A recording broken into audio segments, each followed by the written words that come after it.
La tenemos, como adelantaste hoy, en comunicación a Tuju Gea Zamora. ¿Cómo estás desde Salta? Hola, ¿cómo están? ¿Todo bien? ¿Qué Hola, tal? Tuju. ¿Cómo estás? No te estoy viendo, pero ya te estoy escuchando, ahora Ahí sí está. te estoy viendo. ¿Qué tal? Ah, bien. Tuju, Ya. siempre nos vamos a ¿Qué tal? acordar que fuiste la primer tapa de la revista digital de las brujas que salen. Sí. La primer tapa Sí, fuiste sí, vos, fue tu emoción. en otra época. Ya hace 6 años, 5, creo. Tenías el pelo largo. 6, no, Claro. menos. Tenías trenzas y el pelo largo. Ah, Claro. sí. Después me lo corté y ahora creció otra vez. Bueno, Tuju, ya vamos a tener tiempo de hablar de todos los problemas que hay en el país y, por qué no, en Salta también. Claro. Pero en principio lo que queremos es celebrar, ¿no? Que no es poca cosa celebrar esta ley que lleva el nombre de Doctorina Zamora, de tu mamá, que tanto costó conseguir y que se hizo realidad finalmente el 16 de abril, ¿no? Sí, el 16 de abril se termina de aprobar esta ley. Es una ley de visibilización, sensibilización y educación alrededor de estos crímenes de odio racial, ¿no? El jueves pasado, ya una semana. Muy cerquita de la fecha que cumpliría años tu mamá. Sí, cumplió ayer el 22 de abril, el Día de la Guerra, así que bueno, tremenda manera de festejarlo, digamos. Claro, y de tenerla, Pero bueno, y de tenerla tan cerquita. presente. Siempre un nos festejo acordamos. con... Estamos hablando con un poquito de delay, pero bueno, la verdad Delay. que siempre nos acordamos, Tuju, de tu mamá. Hemos hablado con ella muchísimas veces y nos hablaba mientras recorría el territorio, mientras nos decía, necesito comprarme un par de zapatillas nuevas porque estas ya no dan más, ¿no? Militante de aquellas y bueno, que llevó tan adelante esta bandera respecto de las niñas violadas y yo me acuerdo que, bueno, nos enseñó mucho, como Sí. esto de ella se oponía muchísimo a que se llame chineo, Chineo. ¿no? Porque explica un poco, ¿no? Cuál es la idea de no llamarlo de esa manera y de llamarlo como se lo debe llamar. Bien, bueno, nosotras hace mucho tiempo venimos con esto, eh, con el tema del uso de las palabras que son impuestas por el violador, ¿no? Hace tiempo se venía, bueno, hubo desacuerdos en este camino, pero el acuerdo es que la forma de llamarle a buscar niñas, adolescentes o mujeres indígenas para el uso sexual se le llamaba chineo. Y esa forma de llamarle, primero a las personas que sufrieron estos abusos, ni las comunidades, lo hicieron los violadores, ¿no? Claro. Entonces, en ese sentido, se propuso siempre que no debíamos usar las palabras del violador. Sin embargo, bueno, es algo que está muy internalizado en la sociedad salteña y esa palabra y otras como el chiniteo, el llameo, el embreo, que significan lo mismo, se siguen usando, ¿no? Y Claro. nosotros seguimos combatiendo, pero por supuesto le ponemos mucha más fuerza y mucha más energía a generar, por ejemplo, la aprobación de una ley que combate esa práctica, legislación específica que después pueda ser vinculante con el Poder Judicial, que después pueda generar políticas de reparación hacia las víctimas, o sea que aunque nuestra posición es en contra del uso de esas palabras, nuestra energía está puesta en que se erradique las violaciones, que dejen de suceder. Totalmente. Y contanos que con sí, esta ley, ¿qué es lo que se para logra? ¿De qué se trata la ley? Claro, contanos. Escucho con un poquito de atraso, Sí, me parece. sí. ¿Querés que hagamos una llamada telefónica mejor?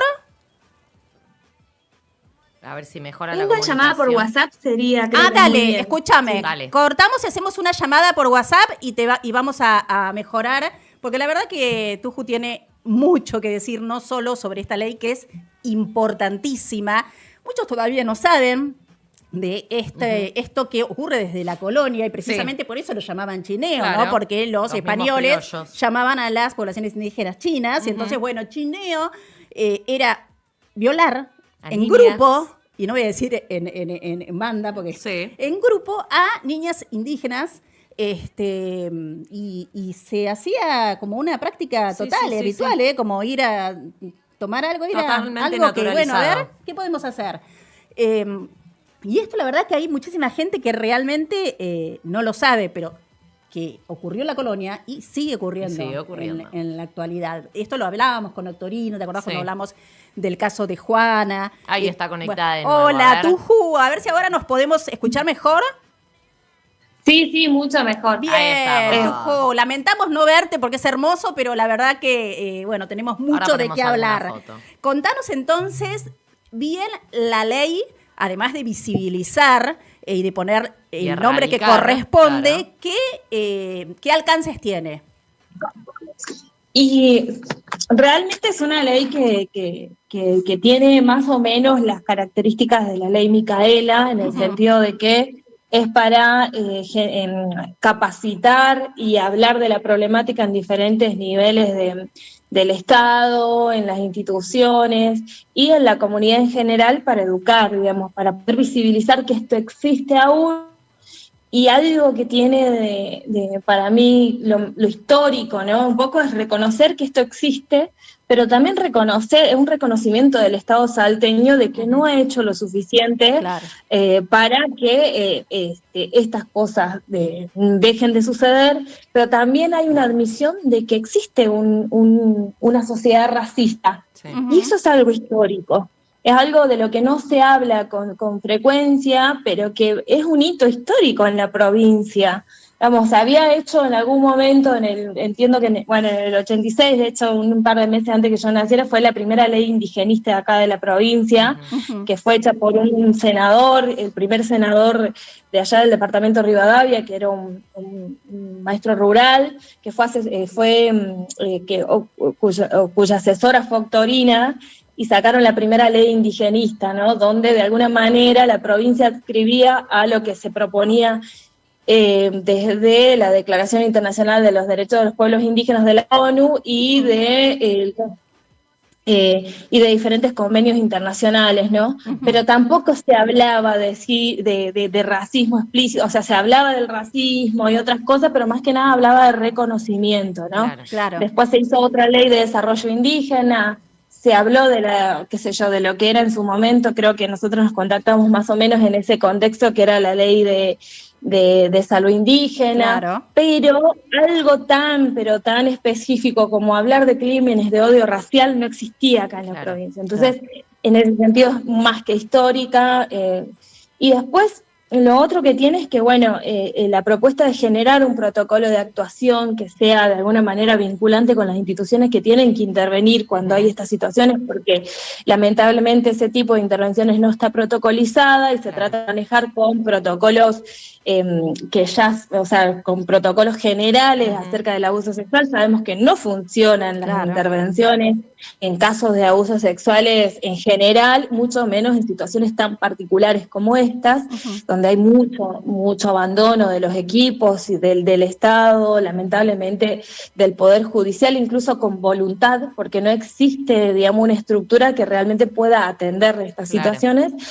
Y además de este protocolo, tiene también como propuesta la generación de estadísticas. Ajá. Porque, imagínate, se aprueba una ley que habla de estas situaciones sin tener estadísticas, pero porque resuena tanto, porque está tan presente en la sociedad, la gente sabe que existe, pero no existen números concretos sobre estas situaciones.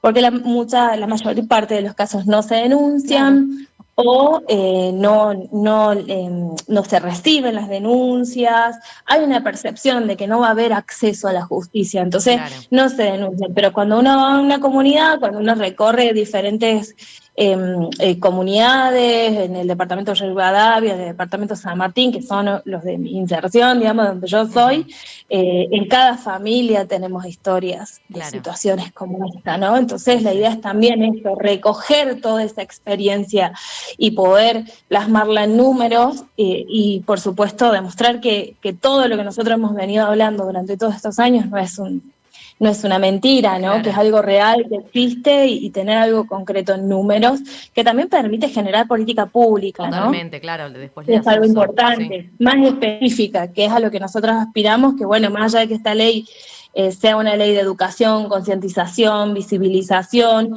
que bueno, que tenga esta posibilidad de armar este protocolo y de estas estadísticas, nosotros queremos que este sea el puntapié inicial para avanzar hacia una ley que sea vinculante con el Poder Judicial, bueno, que aumente las condenas a los violadores, que haya medidas específicas en esos casos, más allá del agravado que tiene, que son crímenes raciales, digamos, pero que sea específicamente para abusos sexuales por odio racial. Claro. Y lo más importante que para nosotros es la reparación a la víctima o a la persona victimizada, porque, bueno, cuando reparas a esa víctima, a esa persona que ha sido abusada, estás también reparando a la familia, y estás reparando a la comunidad, y estás reparando a todo un pueblo, ¿no? Total. Porque como esta es una práctica sistemática, de origen colonial, o sea, se viene haciendo desde hace muchísimas generaciones. Nosotros tenemos registros de familias donde 3, 4 generaciones han sufrido este tipo de abusos. Y la herida que queda en la familia, en el autoestima de una familia y de una raza entera, digamos, es muy profunda, ¿no? Entonces necesitamos leyes que de verdad aborden esto de forma más profunda. Pero bueno, estos son los pequeños pasitos y luchas que podemos hacer por ahora, pero que para nosotras son inmensas, porque también son un proceso de aprendizaje para nosotras, porque tenemos una organización que se llama Nanechepa, que significa Nos Levantamos, que es una organización de base indígena, que se propone también un poco esto, ¿no? Recorrer el camino de la participación indígena en política, y un poco entender también cómo funciona lo legislativo, porque hay otros que legislan por nosotras, queremos ser nosotras quienes legislen nuestros propios derechos, nosotros conocer todo el camino a recorrer para obtener o para poder lograr victorias como estas, ¿no? Porque si bien esta ley de alguna manera representa una lucha histórica, no es una ley que fue presentada específicamente por organizaciones de mujeres o mujeres indígenas, sino que fue presentada por un senador que se auto reconoce como indígena, Coya, de otra región, de hecho de diferente al Chaco, salteño. Pero nosotras, al saber que esta ley nos nombraba a nosotras, exigimos la participación, ¿no? Tomamos por asalto la discusión de la ley, la campaña, y la ganamos. Sí, la verdad que a mí me encantó ver a través de tus redes, porque bueno, tengo la suerte de tener este contacto con vos y sabemos que, por ejemplo, ya no debe haber corresponsales de la agencia Telam, quedó desmantelada, que por ahí nosotros se cubría mucho del interior del país, y ahora son muy pocos los medios, se han silenciado los medios y son muy pocos los medios que nos traen información de todo el país, lamentablemente. Pero la verdad que recorrí junto con vos todo lo que fue esto y también festejamos, ¿no? Así que nos encanta dar buenas noticias, porque no son muchas las buenas noticias, entonces nos encanta. Pero es cierto, como vos decís, que es un puntapié inicial, que ahora, como todas las leyes que hemos conseguido las mujeres, la tenemos que militar, y tenemos que empezar con esto no de exigir que se articule con los distintos poderes. Exacto. Ahora la promulgación, sí, perdón. Sí. No, decime. No, que ahora se viene la promulgación, te estamos esperando, empieza el proceso también para la reglamentación. Salta en cuestión de leyes indígenas. 9 años estuvo la ley de salud indígena encajonada antes de ser reglamentada. Así que, por supuesto, nosotros estamos encima de este proceso, ya tenemos, obviamente, como les dije, nosotros decidimos que una forma de participar de forma activa y tener presencia es tener una organización de base indígena, y lo construimos también en este sentido, y lo que estamos haciendo ahora es preparando todo para que esta ley, que nació también del sufrimiento y la lucha de diferentes espacios, tanto de mujeres indígenas, organizaciones feministas, u organizaciones en general indígenas, que esto no quede solamente en que festejamos el jueves 16 que se aprobó, sino que nosotras aprender, así como aprendimos cómo se genera una ley, cómo se vota, cómo se entra a una página de una legislatura para ver, ¿no? Y qué es un dictamen, claro. bueno, todas esas cosas, ahora es cómo se hace una reglamentación de una ley, y vamos a estar encima de ese proceso y, por supuesto, de intentar, ¿no? De forzar que la información alrededor de esta ley sea pública, porque es algo que por ahí no sucede en general. Me encanta. Te quería preguntar, te quería aprovechar, ¿no? Porque en principio vos sos, nosotros la primera entrevista que hicimos hablábamos de vos como, con tu historia, ¿no? De que sos la primera médica Wichi, y hemos hablado un montón de las situaciones de salud de Salta, pero bueno, me imagino que estarán, así como, bueno, estamos viviendo un presente en todo el país, en donde cada vez nos levantamos y cada vez tenemos menos derechos.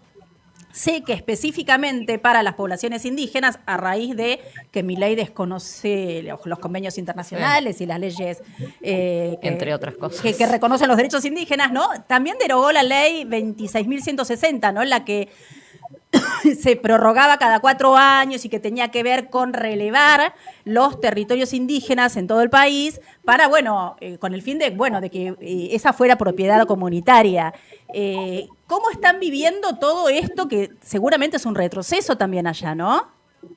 Es un retroceso absoluto. Salta es primero la provincia más culturalmente diversa del país. Nosotros tenemos 15 pueblos indígenas de los 37 que hay a lo largo del país de Argentina, ¿no?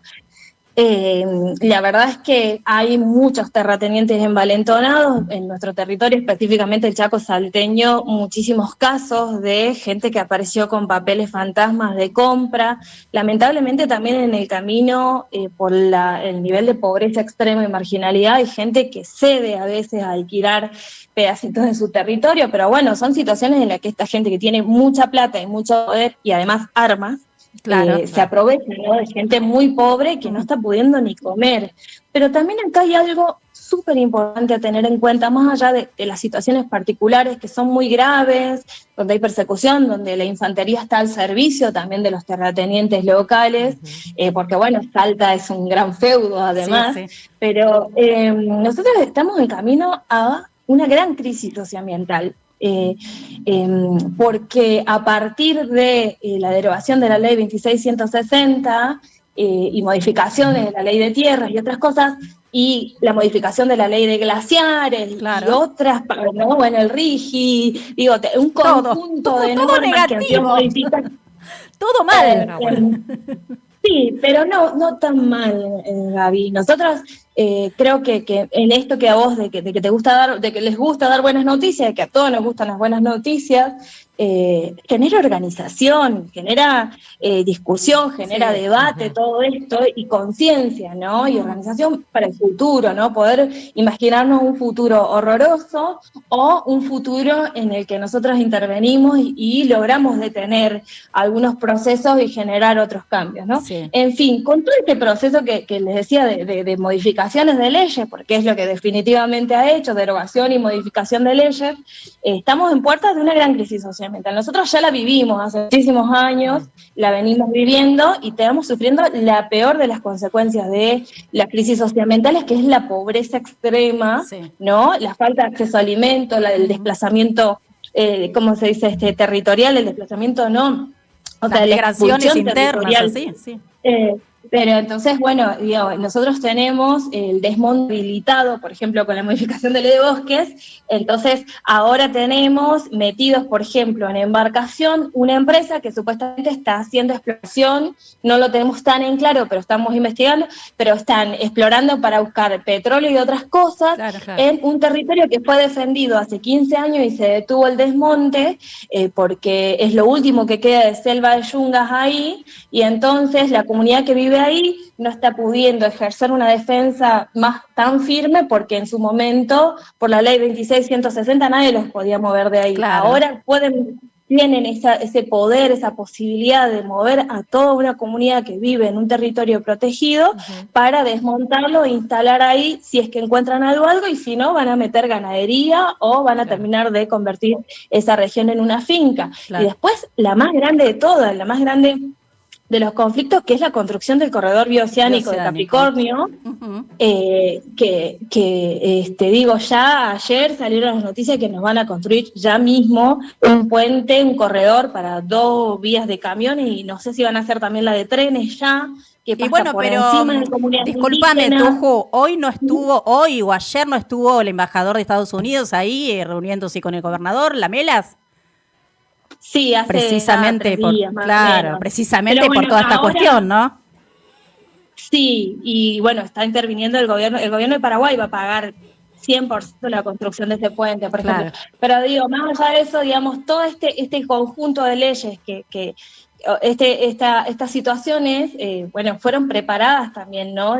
Previamente, y la derogación de la ley 26160 tuvo mucho que ver con eso, ¿no? Ellos necesitaban deshacerse de esa ley para poder construir el corredor bioceánico, para poder seguir desmontando diferentes lugares, para convertir a Salta en una gran mina, o sea, para darle lugar a todos los proyectos extractivistas que vienen de afuera. Sí, y ni hablar también otros delitos que van a florecer con esto, porque me imagino que el tráfico de drogas, que el tema de trata de personas, todo esto va a florecer, digamos. Definitivamente, y es una de las cuestiones que más nos preocupan y que queremos discutir, pero en las que no tenemos lugar, porque además, digamos, no es casualidad, digamos, que de pronto Milei no escriba a la Declaración de los Derechos de los Pueblos Indígenas de la ONU, ¿no? Si pudiera, me parece que hasta se desharía del convenio 169 de la OIT, cambiaría la Constitución para dar retroceso con el reconocimiento a la preexistencia étnica de los pueblos indígenas. Digamos, nosotros somos un inconveniente, somos un problema para la visión de desarrollo, o por lo menos del desarrollo del proyecto de este capitalismo extractivista, ¿no? Que viene de la mano de Milei, que bueno, es un soldadito más que está acá en este país para garantizar ese tipo de explotación o de imposición de ese proyecto, ¿no? Nos van a convertir en una fuente de extracción, nada más. Claro, sí, clarísimo, Tuju. La verdad que te quiero agradecer algo, ¿no? Te quiero agradecer que en esto que yo iba diciendo cosas y yo te digo todo mal, porque uno, la verdad que me dijiste, nos estamos organizando, y no sé, y te agradezco, porque uno tiene que volver a eso. Y yo creo que Octorina nos guía desde otro plano, con esa fuerza que ella también siempre tuvo. Así que quiero, digamos, cerrar esta nota recordándola a ella, agradeciéndote a vos que hayas tomado también las banderas. Siempre fuiste activista y militante, pero bueno, te veo como muy envalentonada y luchando por todo, por Salta y por los pueblos indígenas. Y contanos como aliadas para todo lo que necesiten difundir. Bien, muchas gracias. Te mandamos un beso enorme, Tuju. Beso enorme. Gracias por todo. Chao. Gracias. No, es la verdad que tenemos una corresponsal de lujo. Tenemos una corresponsal de lujo en Salta, pero es cierto, hay determinadas zonas de nuestro país que son bellísimas, porque la verdad que hay uno de los lugares más bellos que Salta, pero bueno, no les va a ser tan fácil, ¿no? Me quedo con esto que ella nos dice, no les va a ser tan fácil, nos estamos organizando, se están organizando en este suelo, verdaderos patriotas, ¿no? Sí, y de acá bancamos. Así las es. brujas y acompañamos. Así es. Bueno, seguimos, no haga más con un poco de música.